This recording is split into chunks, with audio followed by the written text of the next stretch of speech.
Hello అండి.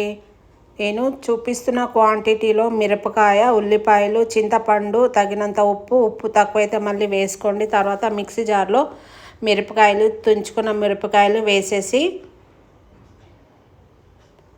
చింతపండు వాటర్లో నానేసుకొని మిక్సీలో పెట్టేసేయాలి. తగినంత ఉప్పు వేసి మెత్తగా పేస్ట్ లాగా చేయాలి. మధ్యలో కొంచెం వాటర్ వేసి మూడింటిని మెత్తగా పేస్ట్ లాగా చేసేయండి. తర్వాత 2 పెద్ద ఉల్లిపాయలు పొట్టు తీసినవి పెద్ద పెద్ద ముక్కలు కోసి మిక్సీ జార్లో వేసి మెత్తగా బ్లైండ్ లాగా పేస్ట్ లాగా చేయండి. మధ్యలో కొంచెం వాటర్ వేసి మళ్ళీ మెత్తగా పట్టేసేయండి.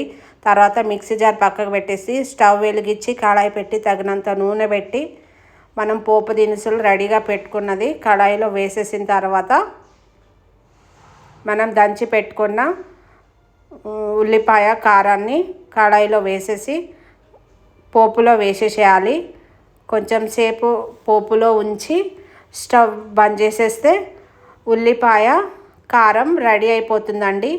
మీరు ఇలా చేసి తినండి. రైసు ఒక్క ముద్ద కూడా ఉంచకుండా మొత్తం తినేస్తారు. వేడి వేడి అన్నంలో నెయ్యి వేసి ఈ కారం వేసుకొని తిన్నారంటే చాలా టేస్టీగా ఉంటుంది.